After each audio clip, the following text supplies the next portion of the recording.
This presentation will cover A05, enter data and update graphs.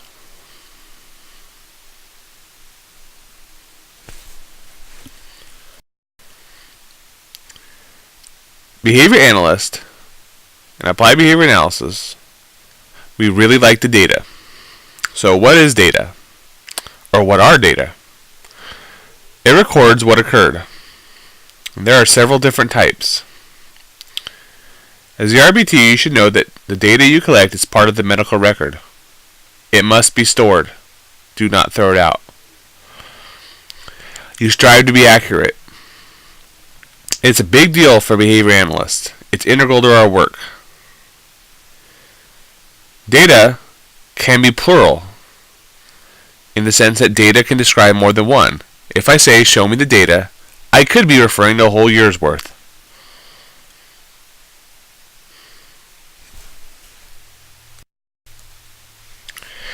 In applied behavior analysis, we utilize something called visual analysis.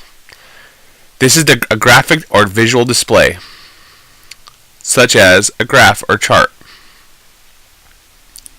These summarize data and illustrate a relationship between two or more things or conditions. For those that have gone to school for science in science fields or in experimental stuff, you'll know this is the independent variable and the dependent variable. Whereas the dependent variable is what you're measuring and the independent variable is what you're changing. More important for the RBT though, I want you to understand the data and graphing it allows us to show a relationship between two or more things or conditions. By utilizing visual analysis and graphic displays, change can be seen.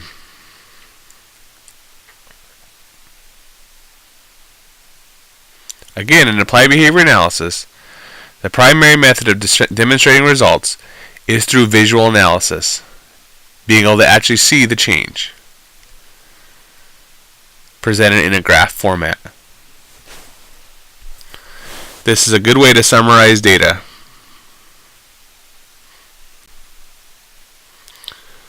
The properties of behavior change are this. There's three main properties: level of the behavior, the trend, meaning how is the change going? Is it trending up, down? Is the trend, stationary? Is it going? Is it not changing? Point though is the trend is like how where the data is going. And there's also variability. Remember, in applied behavior analysis, we're looking at behavior, which remember is variable. So of course there will be variability in data. Variability just means kind of like up and down. Okay, it's not always going to be the exact same.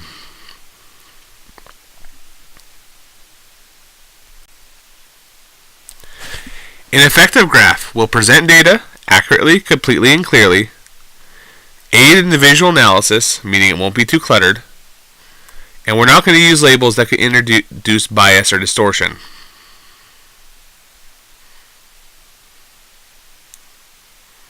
For example, I wouldn't use a label on a graph that says, he was mad this day.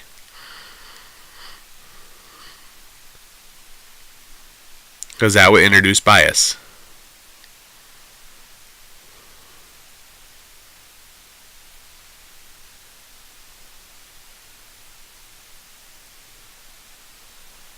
Graphs just present data as they are. We let the data dictate our decisions, not labels or other things.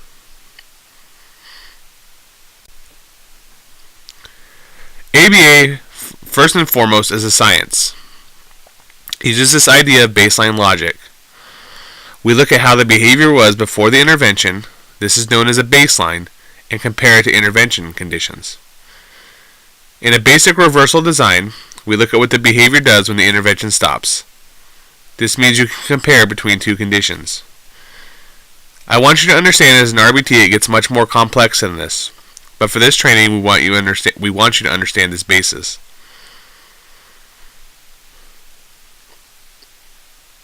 This idea of reversal designs and baseline logic has been used in a lot of the ABA research that has been shown to be effective.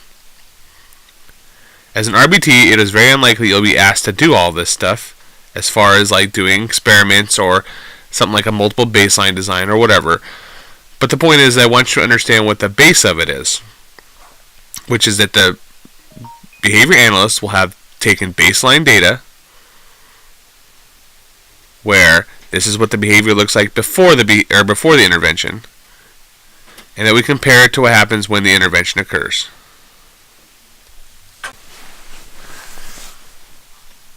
Visual analysis allows us to see if there's been a significant change. While we do care about statistics, sometimes the result may be statistically significant, but in reality the change has not really been that big. For example, let's say we're looking at a tantrum behavior, and what if those tantrums reduced from 9 occurrences daily to 7 daily after 3 months of intervention? And we run some statistical tests, and it says that it is a significant change statistically. However, going from 9 to 7 may not be a big socially significant change for the individual or stakeholders. Again, I just trying to reiterate that we're looking at change that is socially significant. A big enough change to be noticed by the stakeholder or individual.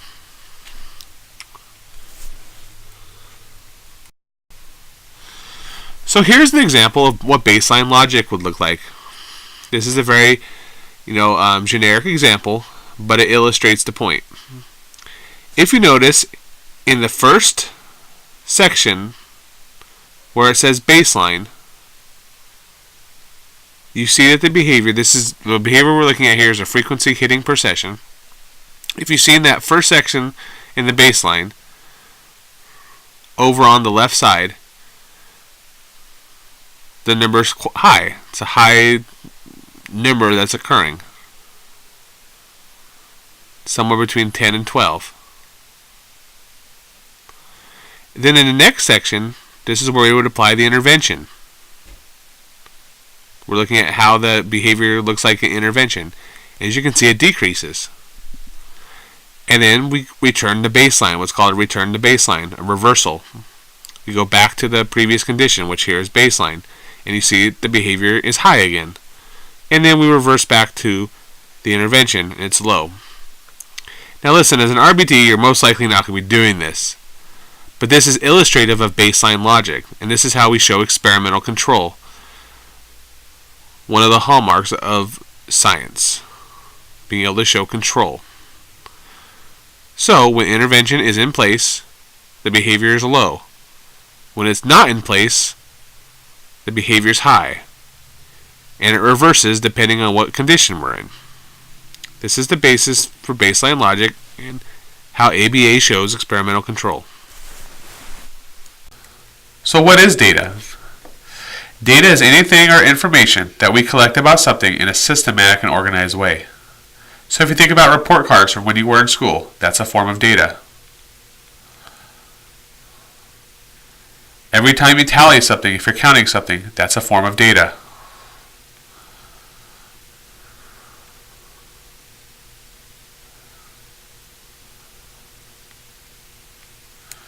When you fill those scantrons in, that was a form of data. When you measure how long something is, etc., etc.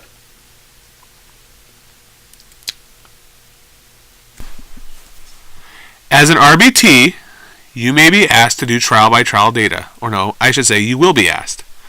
This records what occurs during discrete trials. Remember that a discrete trial is the trial that has a clear SD, response, and consequence.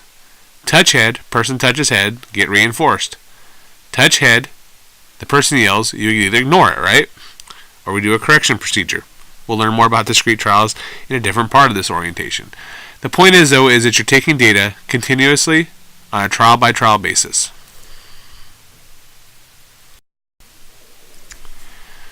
Discrete trial training data. You will take data on each trial. Was it prompted or correct? Learning arts uses errorless learning, so responses are going to be either prompted or correct. The point, though, I want you to have as an RBT is that you need to take data on each trial.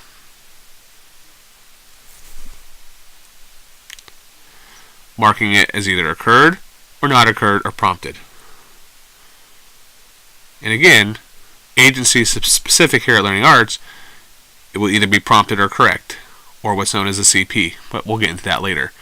The point is that you want to take data on each trial.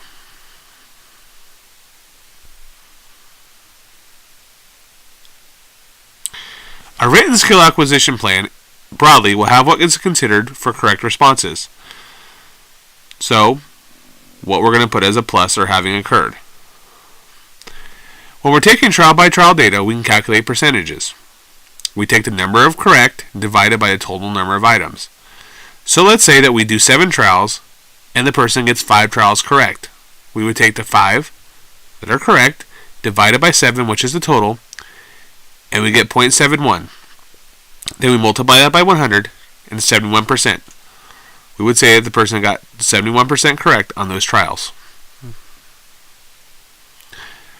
The point being, though, again, is I want you to understand that you'll be taking data on each trial, and that from that data, we can calculate percentages. The percentage correct that person got on whatever skill you were working on. Discrete trial data is continuous measure. It's a continuous measure. You are taking data on each instance of the behavior. In that way, the RBT should know what a correct or incorrect response is. Again, discrete trial training data is a continuous measure. You're going to take data on each instance of the behavior or the response that the person gives you. It is your responsibility to know what a correct or incorrect response is. And again, that will come into the written skill acquisition plan and from communication among team members.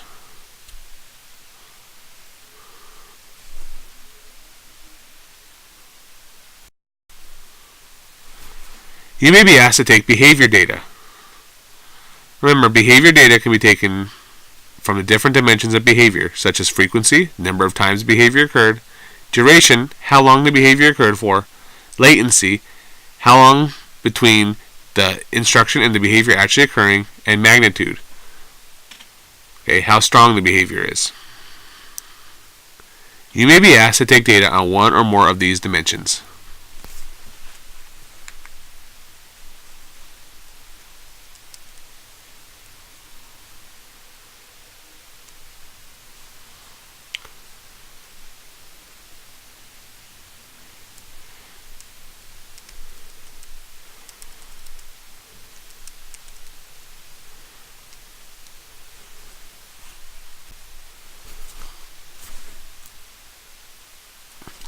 Remember, the frequency or the rate is the number of times the behavior occurs, and the rate is the number of times the behavior occurs for some time frame. That's good for behaviors that have a clear beginning and end and are not happening at high rates in succession and don't last a long time.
So, let's say, for example, that we're going to record each instance of Joe hitting the table with his hand.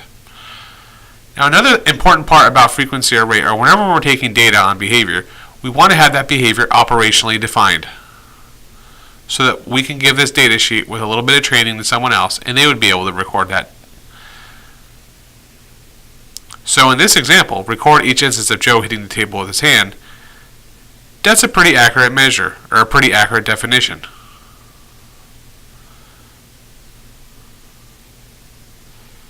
I want the definition to be as detailed enough so that if we gave it to someone else, they'd be able to take the same kind of data. So, let's say on 6/1/16, he hits his hand on the table 4 times. You would mark down 4 times, 3 times on the second, and on the third 5 times. That's all taking frequency data requires, is to be able to mark how many times each instance of the behavior occurred.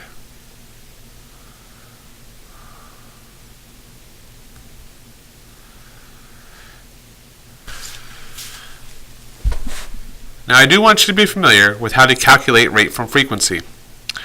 Rate is the number of occurrences per some time frame. This is especially useful if the observation times are different. For example, let's say I observe a patient for 5 hours, but someone else can only observe 2 hours. It would be unfair to compare the frequencies directly, as I was there for longer.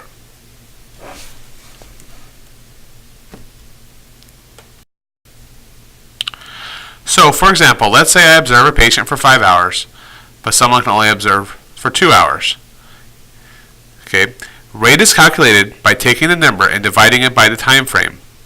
So, if an observation session lasts 5 hours and I see 10 behaviors, I would take the number of behaviors 10 and divide by a number of hours 5. 10 divided by 5 would equal 2. I could say the behavior has a rate of 2 behaviors per hour. So again, you take the number of behaviors and divide it by whatever the time frame is.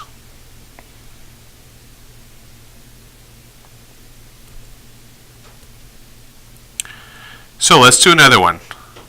Let's say I see 32 behaviors in a 45-minute session. I want to know the number of behaviors per minute, so we take the number of behaviors and divide by the time frame.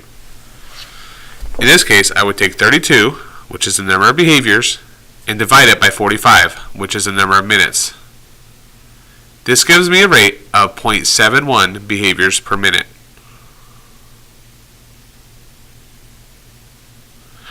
Let's say I go back a couple days later and I was able to do a 2-hour session.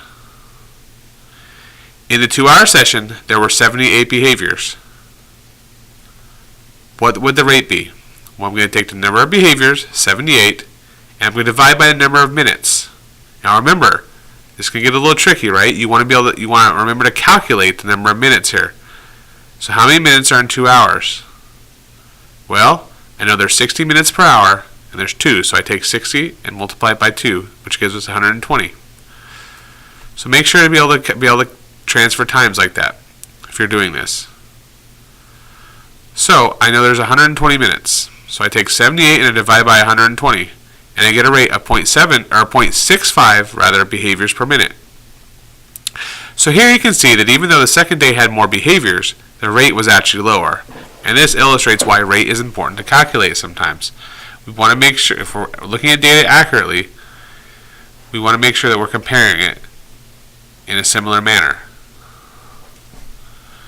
So if I just compared 32 to 78, I would think that the person had more behaviors on the second day. Whereas when I calculated rate, I noticed it was a little bit lower actually. The important part for the RBT, I want you to realize how to calculate rate, which is the number of behaviors divided by the time frame.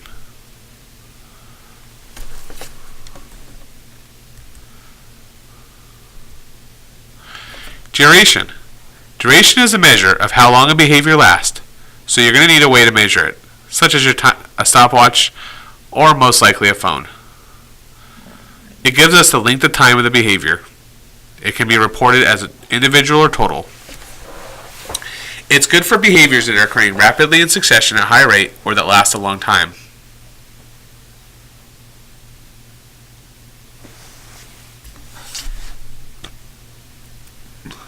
It is a continuous measurement procedure. For example, we could measure the length of time that someone is engaged in a tantrum. Right? We wouldn't necessarily just want the frequency, because what if the person only had one tantrum, but that was like a 45-minute tantrum?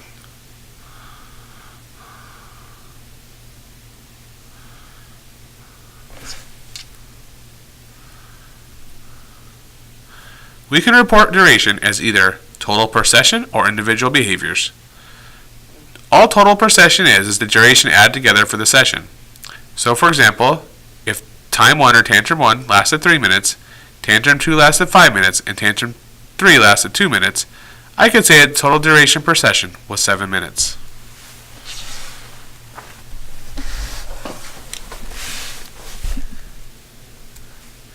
Latency. Latency is a measure that looks at the amount of time between the instruction and the behavior occurring.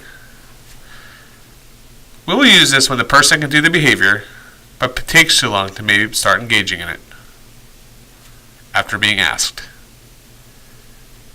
Here at Learning Arts, we don't take a lot of latency measures, but I want you to be familiar with it. It is a form of continuous measurement as you are recording each instance of a behavior. So for example, Dad tells his daughter, "Put your shoes on." You would measure the amount of time between the instruction, so the dad saying put the shoes on, and the daughter actually putting her shoes on. So if it was 2 minutes, the data might just look simply like this: latency 2 minutes. Again, the analyst is going to provide data sheets for you for each one of these.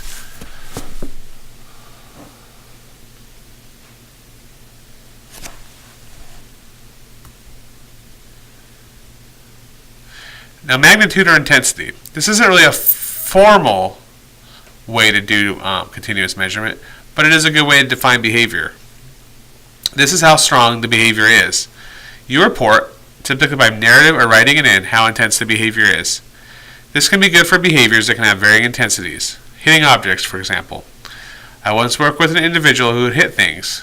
Most of the time it was very soft, but occasionally he would hit stuff really hard. So I had the technicians tell me what the intensity was. Was it low, medium, or high, I would ask. Sometimes the analyst will quantify it by having you rate it. 1 low, 2 medium, 3 high. Again, it will depend on the analyst and the patient.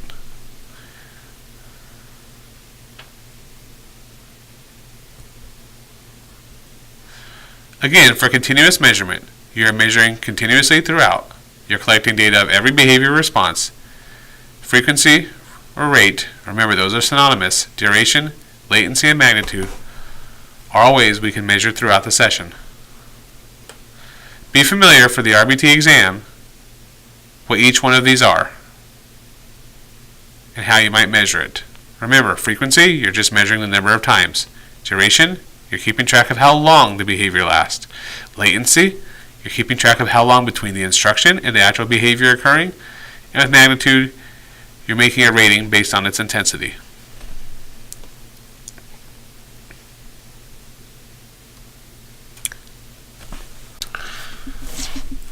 Contrast that with continuous measurement procedures.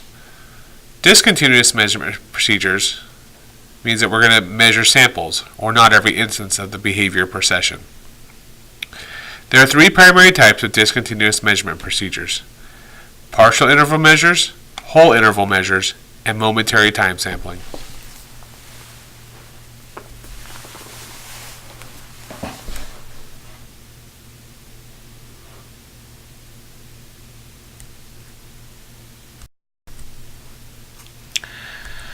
So before we talk about the different types, I want to make sure that you know what an interval is. When I say an interval, what I mean is a length of time. In applied behavior analysis, we're going to try to make, for comparison's sake, intervals always to be the same amount of time between what we're comparing. So for example, I would not compare something that had a 30-second interval to something that had a 10-second interval. We would want to make them equal. Basically, we're striving when we're comparing to be comparing 2 of the same things. But for this discussion's sake, for an RBT, I want you to know that an interval is a length of time.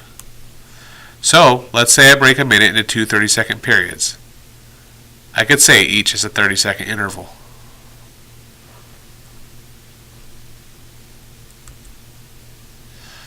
From this, we'll be able to calculate a percentage of time the behavior occurred.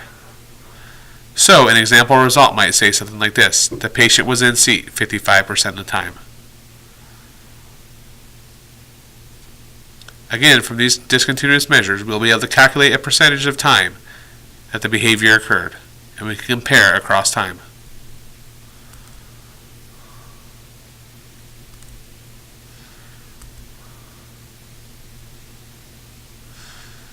Partial and whole interval recording and momentary time sampling gives us an estimation of the number of behaviors that are occurring or that the individual engages in. These are nice because we don't have to record every single instance of a behavior, but we do have to have a little bit of setup, and we'll go over that here in a minute.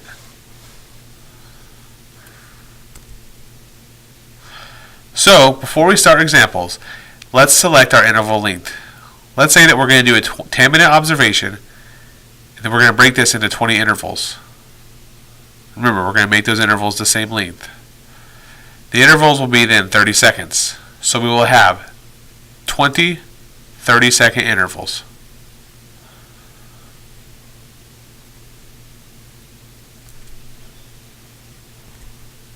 Here's what an example chart might look like. Notice there are 20 intervals on there. Now a real one is probably going to have a lot more instructions on it. For example, what your interval is going to be and what behavior you're looking at. But this is just for illustration purposes. Another consideration when using these measurements is you're going to want to have something that can non-intrusively tell you when an interval is up. I myself am a little old school. I use what's called a motivator. It gives you a little buzz, and you can set for different interval lengths. To be honest with you, I'm not sure if there's any phone app that does that. Although I'm sure there is, where you can set like a stopwatch or something that buzzes every 30 seconds or every 20, whatever the interval length is. But basically, you want it to be non-intrusive.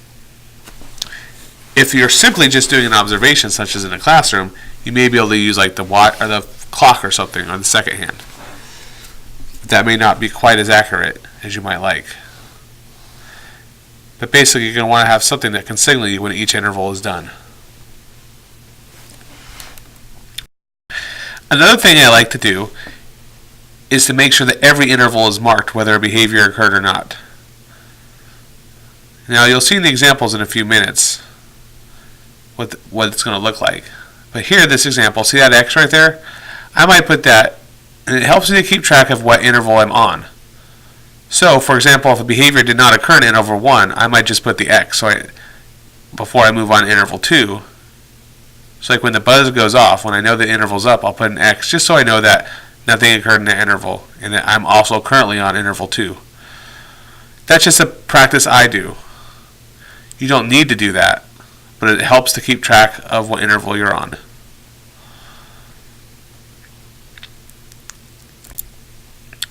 So, now we can talk about what these actually are. Whole interval recording. In a whole interval recording, the behavior must occur for the whole interval for the interval to be marked as having the behavior occurred. This will give us an underestimation of the behavior because it has to happen for the whole interval. So, for example, let's say we're doing in-seat behavior, which is what we're going to track here. For it to be marked, the person would have to be in seat the entire interval. So let's say the person sits in the seat for 29 seconds but gets up. Because it wasn't for the whole interval, we don't mark it as occurring. This is why it gives us an underestimation of behavior. As an analyst, personally, I use this for tracking desired behavior because I'd rather have an underestimation of that, because if we see an improvement, that means something really is going on. Although this is not a rule. I want to stress that. It's not a rule. What kind of recording you're going to use is going to depend on what the analyst tells you to use.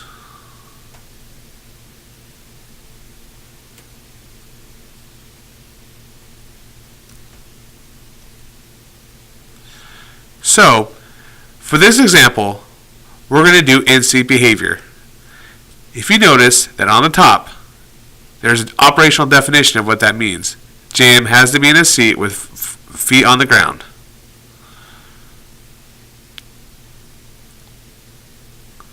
This is what the chart would look like filled out. Remember, I'm using those X's to keep track of where I'm at. So, in interval 1, in all the 30 seconds, for the whole interval, he was not in seat. Same for interval 2. By interval 3, you see I said put that plus. And so remember, that's a strategy I use to mark intervals that are already over with the X.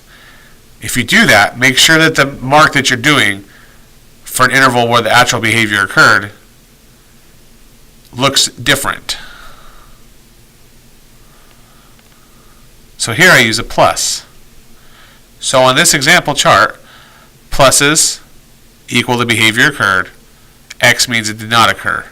So remember, for me to mark that plus, the behavior would have had to have occurred through the whole 30-second interval. So JM was in his seat for the whole 30 seconds in interval 3. And that's how it would look filled out. So as you can see on there, in interval 3, 5, 6, 11, 14, 15, 18, and 19, JM was in his seat for the entire 30-second interval.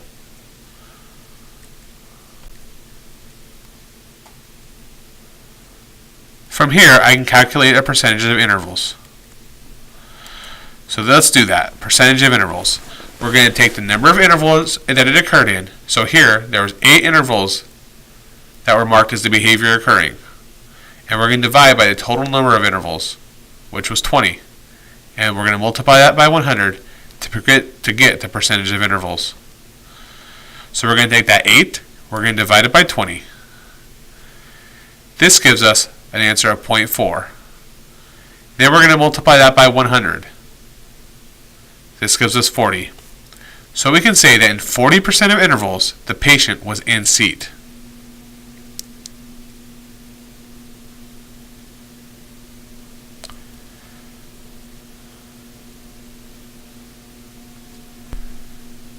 Partial interval recording. The behavior must occur only one time during the interval for the interval to be marked. This gives us an overestimation of behavior because it only has to happen once during the interval. Sorry, my throat was a little raspy there, so I'll read that again. The behavior must occur only one time during the interval for the interval to be marked. This gives us an overestimation of the behavior because it only has to happen once during the interval. So in our example, JM only has to be in the seat, let's say, for 2 seconds out of that 30 seconds, and we can mark it as occurring. As an analyst, I sometimes will use this with problematic behavior to overestimate how much is actually happening. But again, that's not a rule.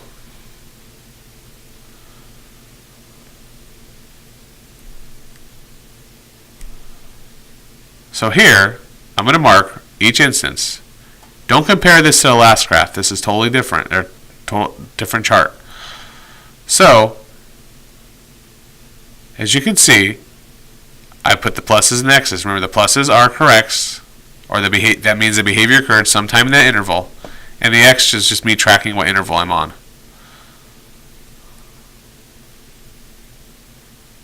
So again, in partial interval recording, all the person has to do is engage in the behavior at any time during the interval, and it's marked as occurring. So let's say in interval 1, he was only in his seat for 3 seconds. But because it's partial interval, again, partial, it only has to occur one time or more during that interval, we'll mark it as happening.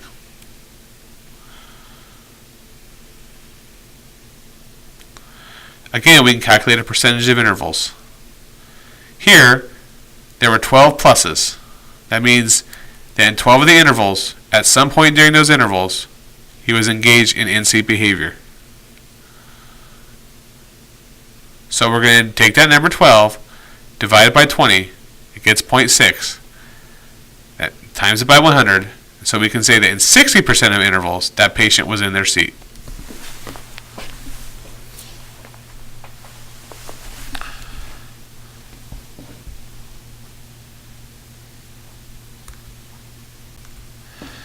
Finally, we come to momentary time sampling.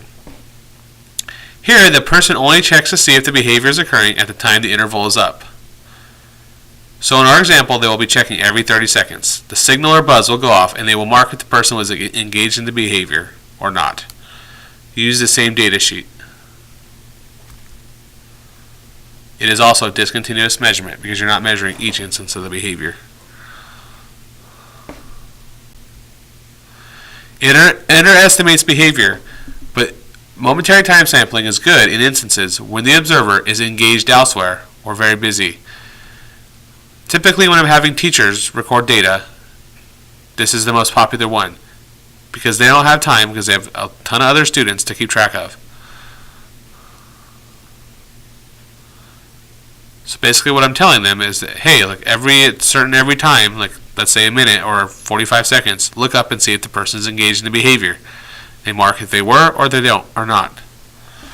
Here we're doing 30 seconds, remember. So I would tell the person at the 30-second point, look up. If the person is engaged in the behavior, mark the interval as it having occurred. If not, just keep track of what interval you're on. I put the X's, so there it is right there. It would look the same. The data sheet would look the same. So in interval 1, the person looked up at the 30-second point. JM was not in their seat, so they put an X. Interval 2 occurred. So at the 30-second point of interval 2, so now we're a whole minute into it, looked up, JM was not in their seat, so they mark X. At the minute and 30 point, so the next 30-second interval is up, they look up, and JM was in his seat, so they would put a plus.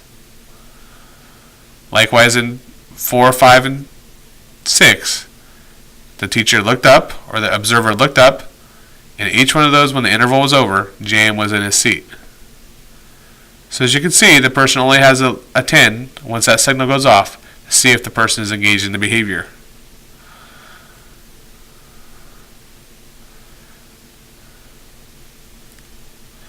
We could do the same thing and calculate a percentage of intervals. Here, there was 11 times he was in his seat when the teacher or observer looked up. We take that 11, divide by 20, which gets us 0.55, and multiply that by 100, gets us 55. So we can say through MTS, or momentary time sampling, he was in his seat 55% of the observation.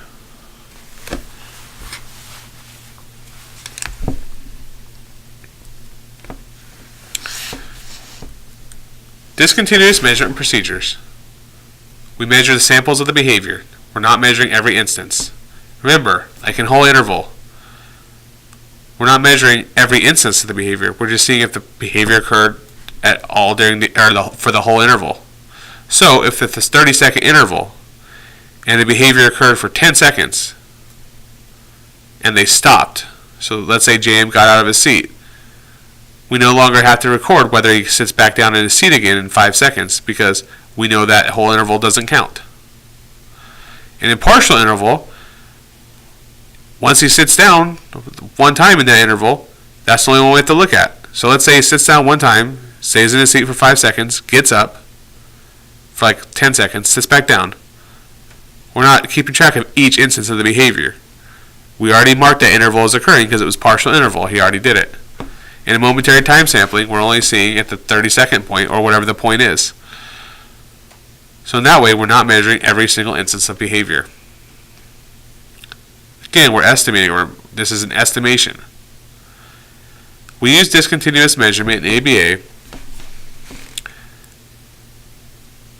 to give us an estimation, a percentage, and it allows us to do a percentage of intervals that behavior is occurring in. We can compare these percentages over time. We can say that at the beginning of the year, JM was in his seat 55% of intervals. By October, he was in his seat 70% of intervals. But remember, when we're comparing across time, we're going to want to be using the same intervals. So I would use in October the same amount of same 30-second interval as I did at the beginning of the year. And I would use the same type of measurement. So if I use partial interval at the beginning of the year, I'm going to use partial interval in October. So essentially, we're comparing across time.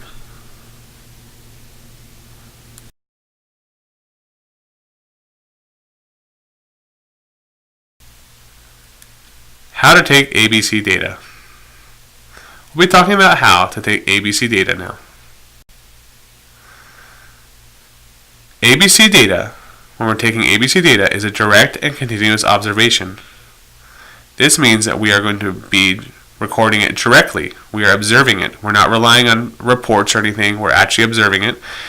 That's the point of it being direct. And continuous means that we are going to record each instance of it. I want to caution. I don't want you to think that every day this is what you're going to be doing all the time, because otherwise that's what you would be doing, because sometimes a person will engage in lots of behavior. The point, though, of this presentation of taking ABC data is to understand that it is both direct and continuous, that you are going to be directly observing it and continually observing it. But this will be on behaviors that have been identified to take ABC data on. And the analyst will tell you what that is, or the specialist for the case. But the point being is that it is direct and continuous observation.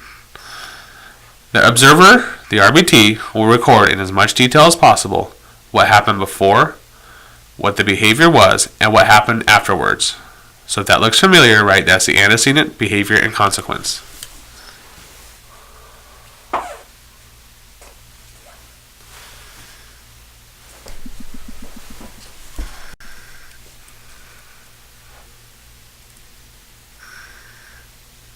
So here's what an ABC data sheet might look like, where it has a section for you to put the date, time, initials, and the actual ABC. And remember, if you look closely, it says C/A. That's because the consequence for one behavior is likely going to be the antecedent for the next behavior. For example, let's say the antecedent was, I asked the patient to touch their head, so I gave an instruction. That's the antecedent. The behavior was they screamed. The consequence is I may say, don't do that, or give them some adult attention, which then becomes the antecedent for the next behavior, which is for them to hit the table, and so forth and so forth. The point being is that the consequence for one behavior can be an antecedent for the next behavior. You will practice taking ABC data as part of your in-field training.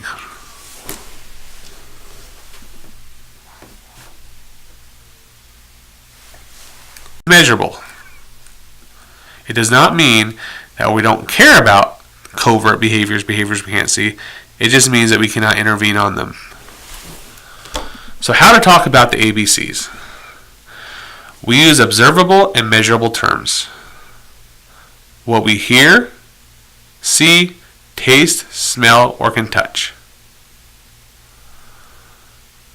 We're going to use quantifiable terms, things that we can put numbers to, numbers that make sense and are relevant. Basically, if I want to send a report or a video to someone, let's say in like Hawaii, and I say, okay, look for this, look at this behavior. I want to be able to describe it in a way that they would know what I'm talking about. So if I sent a video and I said, well, Jimmy was mad today,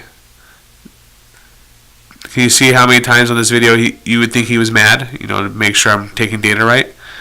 Well, my definition of mad and that observer in Hawaii's definition might be totally different. But if I say something like, Jimmy hit his head 3 times, screamed 5 times, and knocked over the chair 4 times, that is much more quantifiable and much more objective. That person in Hawaii could take the data and count that.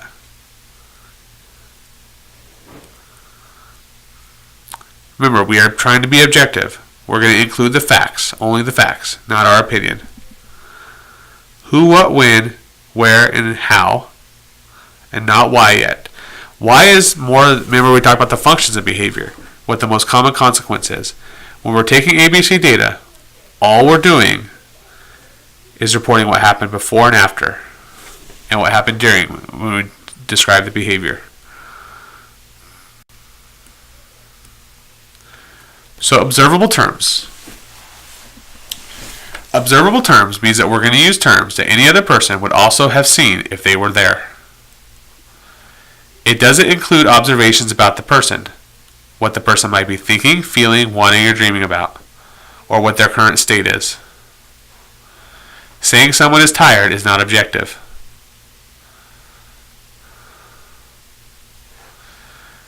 Basically, we're only describing what we see, hear, feel, taste, or smell.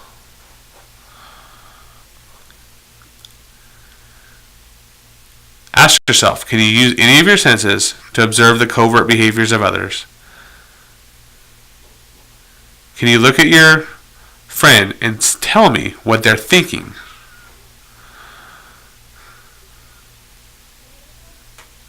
Now, of course, some of us might say we have a sixth sense, but that has not been empirically validated.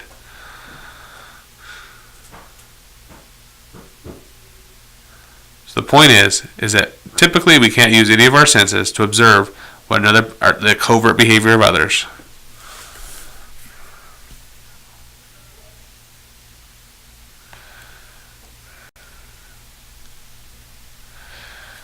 So measurable terms. Measurable terms allow us to make a description of a behavior.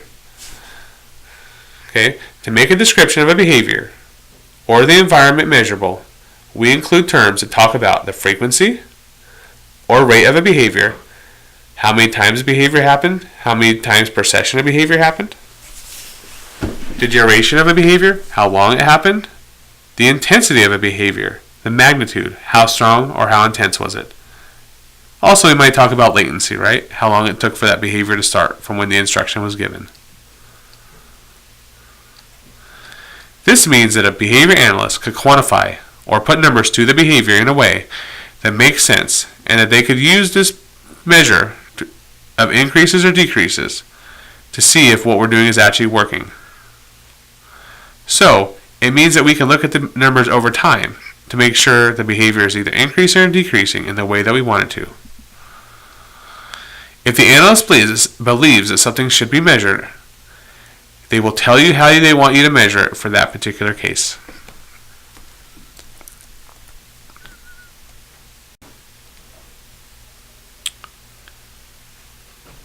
So, let's look at some examples.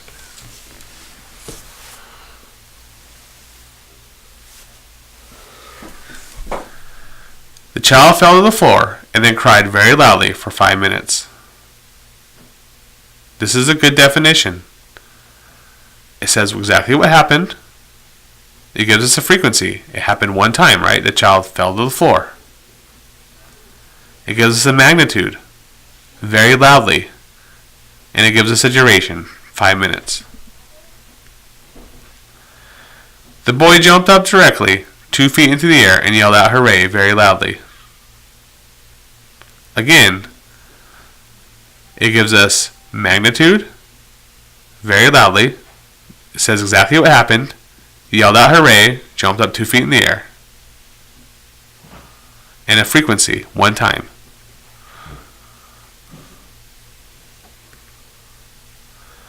The woman drove at an average of 65 miles per hour. This only really gives us the magnitude, but it's still a good definition. But I would like more information from it. Because maybe she drove 130 miles an hour for 30 minutes and 20 miles an hour or something like that for 30 more minutes to average out at 65. He lightly hit his brother with an open hand in the arm twice during session. This is a good definition. It gives us the magnitude, the lightly, tells what happens, hit his brother with an open hand. So again, that's good because an open hand is different than like a balled up fist. And it gives us a frequency, twice. Let's look at this example of ABC data. Antecedent. We were sitting at the table. I gave him the instruction, touch nose. Behavior. JM yelled loudly, no, and hit the table with a closed fist moderately hard. Consequence. Parent told JM, please don't do that. You might break something. This is an example of what ABC data might look like, where you are describing what happened before the behavior, sitting at the table, giving the instruction. You describe the behavior in objective terms. Here the technician wrote yelled loudly, which is a magnitude. Described exactly what it was, a closed fist, and another magnitude, moderately hard. And then finally the consequence. What happened immediately after the behavior? Which here, parent told JM, please don't do that. You might break something. This is an example of what ABC data might look like. In the next slide, we'll be looking at a more detailed version of this. Because often, the consequence becomes the antecedent for the next behavior. Here's an example of what ABC data might look like. Remember, on Learning Arts data sheets for ABC, we'll see ABC/A. That is because in many cases the consequence becomes the antecedent for the next behavior. Let's look at this example. Remember, on the Learning Arts data sheet, you will also be putting your initials and the time of the behavior and some other relevant details. But right now, we're just going to look at what ABC data might look like. Antecedent. We were sitting at the table. I gave him the instruction, touch nose. So here, the RBT was describing where they were and what they did. I gave the instruction, touch nose. Behavior. JM yelled loudly. So remember, we're reporting on behavior. We need to be objective. And right there, they're showing a magnitude. So yelled loudly, no, and hit the table with a closed fist moderately hard. Good description of the behavior. Consequence. Parent told JM, please don't do that. You might break something. /A is the antecedent, right? Because now that becomes the antecedent for the next behavior, which is he hit the table moderately hard 3 times. The consequence is parent told JM, that's it, you're not playing Minecraft tonight. Which also became the antecedent for the next behavior, which is JM yelled loudly, I don't care. The consequence for that was parent saying, we will see about that. As a behavior analyst, I would look at this and see that the most common consequence is adult attention.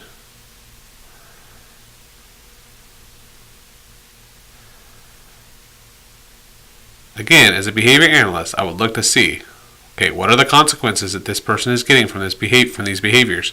And we see that they are adult attention. Antecedent, the first antecedent was him responding, or was the technician giving the instruction, touch nose.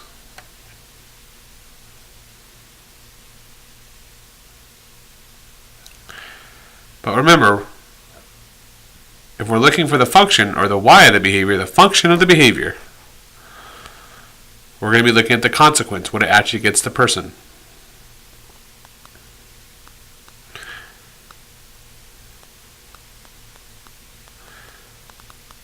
As an analyst, I would look at this data to see if we can find some things that we can improve on in the future. For example, I would probably tell the parents to engage in planned ignoring, to not ignore when the problem behavior occurs. I may set up antecedents to make behaviors less likely, such as maybe a visual card to remind him to say, I don't want to work right now, or break please.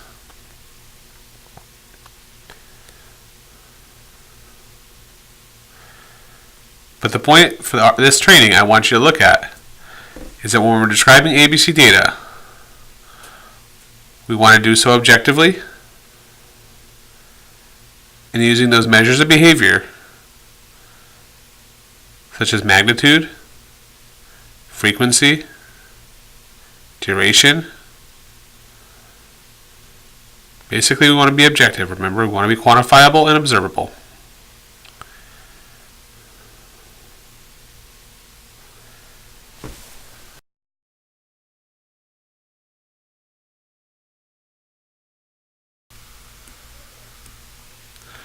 So observable terms. Observable terms means that we're going to use terms that any other person would also have seen if they were there.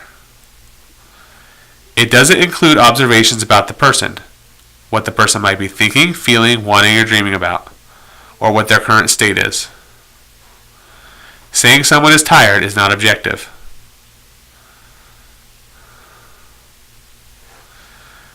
Basically, we're only describing what we see, hear, feel, taste, or smell.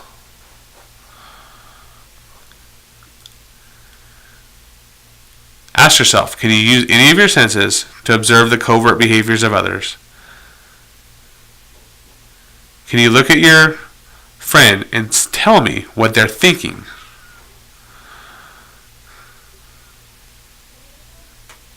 Now, of course, some of us might say we have a sixth sense, but that has not been empirically validated.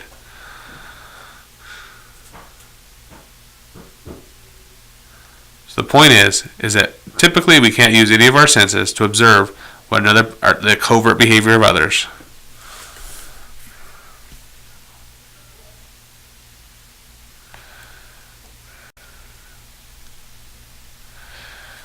So measurable terms. Measurable terms allow us to make a description of a behavior.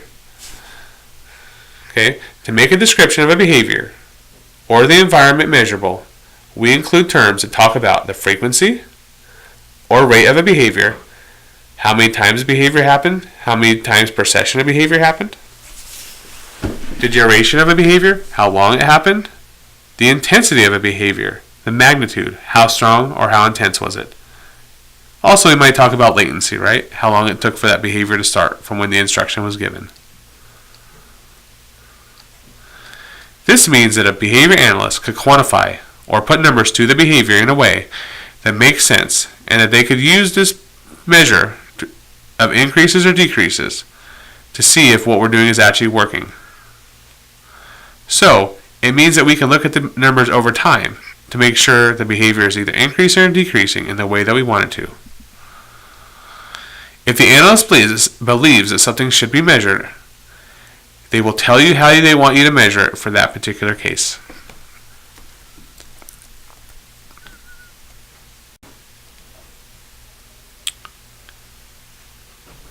So, let's look at some examples.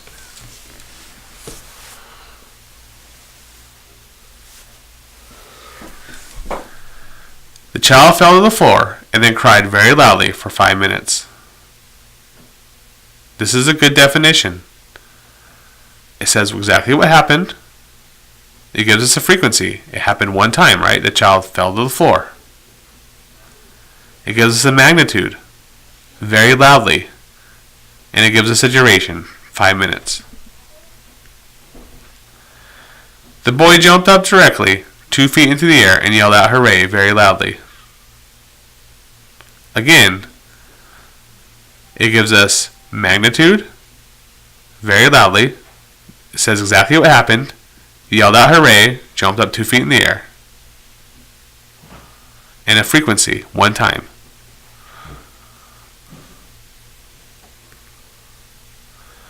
The woman drove at an average of 65 miles per hour. This only really gives us the magnitude, but it's still a good definition.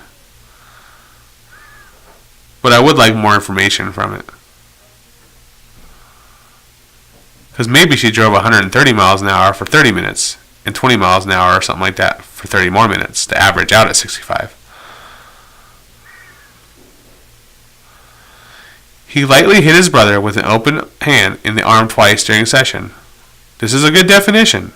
It gives us the magnitude, the lightly, tells what happens, hit his brother with an open hand. So again, that's good because an open hand is different than like a balled up fist. And it gives us a frequency, twice.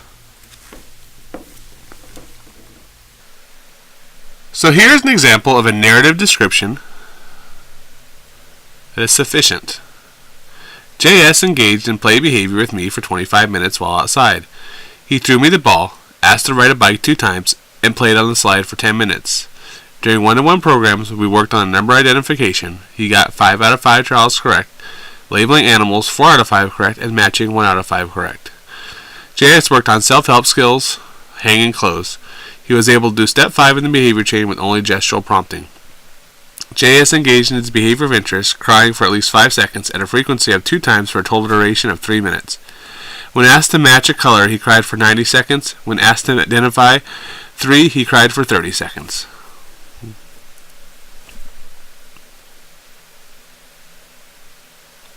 This is a good narrative description of what actually occurred during the session. As an RBT, you may be asked to write these descriptions. It is imperative that you be objective and define the behavior in ways that are quantifiable. This will allow the analyst to use the data within the description as part of either an assessment or ongoing treatment plan. As an RBT, I want you to understand that graphs show data over time. I'll say that again. As an RBT, I want you to understand that graphs show data over time. We're looking at how the behavior's been responding, or how the person's been responding over time periods. We're not just taking it on one day. This is important because it allows us to see change over time. It allows us to see if the program is working or if it isn't working. So in a typical graph, the x-axis is the bottom axis, and we'll look at this in a minute. This is typically used for the time frame, such as days or sessions. The y-axis, the up and down line, is typically the amount of behavior or the percentage correct, some sort of measure. So again, the x-axis is typically used for the time frame, days and session, and the y-axis, is the up and down one, is typically the amount of behavior or the percentage correct. Basically what we're measuring. So here's an example graph. Along the bottom, look at the dates. That's the x-axis. That's the time frame. Here, we're using dates. Look up and down the y-axis. This is typically what we're measuring. Here, we're doing percentage correct on the trials. It also has a label for each one of those, the x and y-axis. Those are important to have. Because remember, we might be showing this data to someone who is not familiar with our program, so it needs to be as descriptive as it can be, so they know what they're looking at. And on top, there's the label for the entire graph. Here, we're receptively labeling car. So this graph shows the percentage that this individual got over time on labeling car.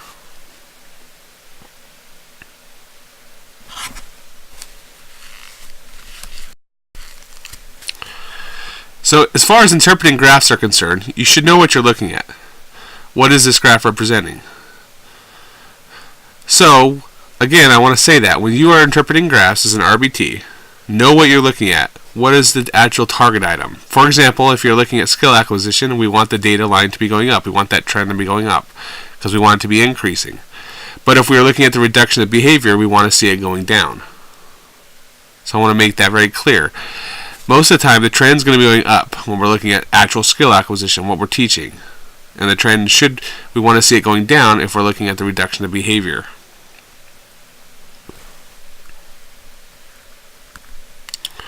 So there's a couple of examples of that. So the first one's that labeled car example again. It's a good trend. It's going up. The person is learning how to label car. The second graph is frequency of hitting. It's decreasing. That's what we want to see. So there, both graphs show good progress. So again, as an RBT, understand that you need to know what the graph is actually measuring to know whether it is showing good progress. Again, skill acquisition items typically going up is good. Any kind of behavior issues or measuring behaviors, going down is good.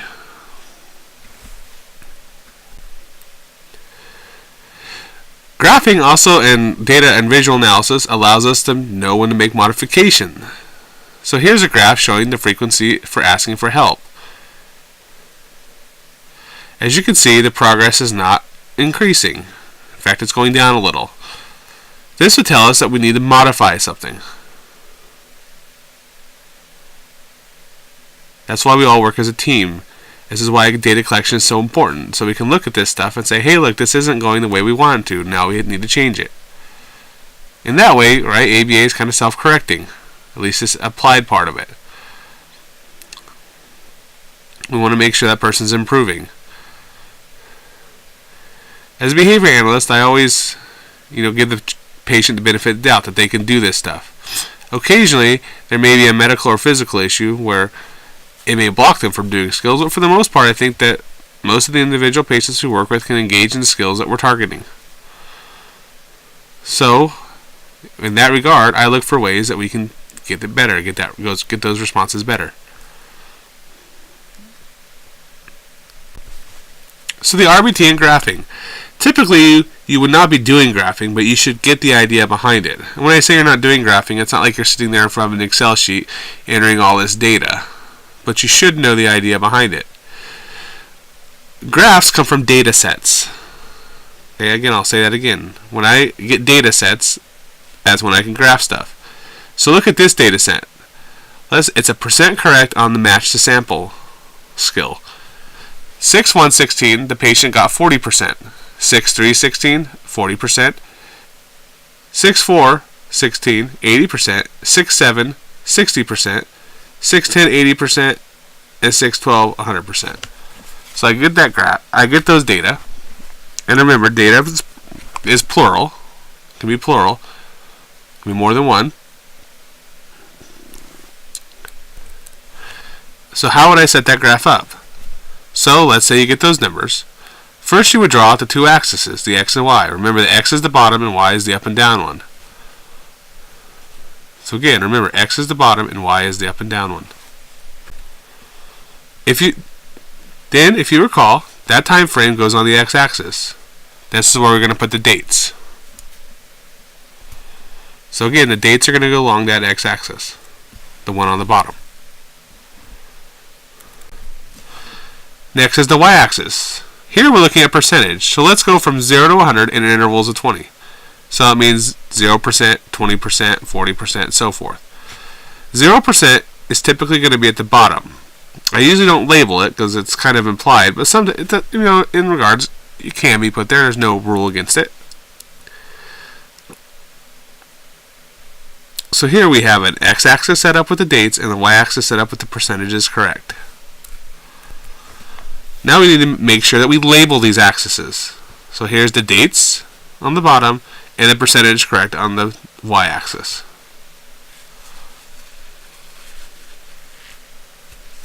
Remember, always label your axes.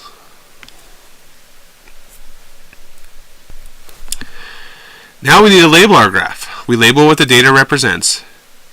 Here it's match the sample. Basically, in the label, be as descriptive as you need to be for whatever audience you're going to be presenting it to. So now that we have the label of the graph and the axis is labeled and the axis with the dates and the percentage correct, so the x-axis has the label for the dates, the y-axis has a label for the percentage correct. Now that we have that, we can start putting our data in.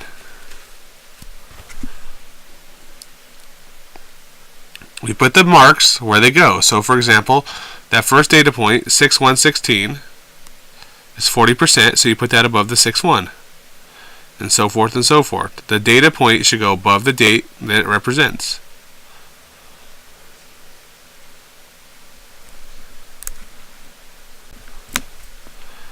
Now we just connect the dots. I don't want to go too far into this, but understand that if you are looking at two different target items, we would have two different trend lines. Meaning that we'd have two sets of dots for each target item. But again, I don't want to get too far into that. The point is, as an RBT, I want you to be able to look at a graph and interpret it. So what does this graph tell you? That this scale match to sample is increasing. So whatever we're doing is working at this point. And again, we want to look at it over time. If we just looked at it on that second day, we'd say, oh, it's not working. 40% again. Then the next day, the person was much better. But then they dipped again. They went down. But then as you see, it trended right back upwards. The point being, though, is that we're looking at it over time. This is a very important consideration when looking at graphs. You're looking over time periods. It's longitudinal data. so to speak.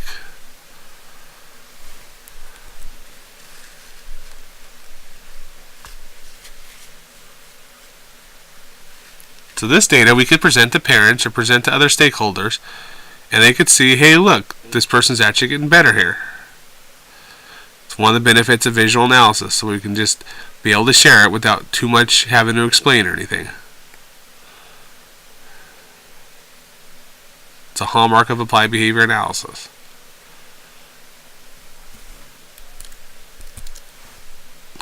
Remember that all data can be graphed. All the different kinds of data that we've been talking about can be graphed. Frequency, partial interval, etc., whole interval sampling, whatever we're looking at, it can be graphed. If we can put a number to it, it can be graphed. Remember, you are looking at behavior over time. This allows us to compare over time. As an RBT, I need you to understand that all the data that you're taking will eventually at some point be graphed to look at this performance over time. It is important that this data be accurate. It's not something that should just be a, like a side note for you that day. This is really important. As a behavior analyst, I rely on RBTs to collect accurate data so I can note that the plans and the stuff that we're doing to implement this stuff is the right thing to do. So if you ever have issues with taking data or knowing what it is, knowing exactly what you're supposed to be doing, make sure to talk to the analyst or the specialist for the case.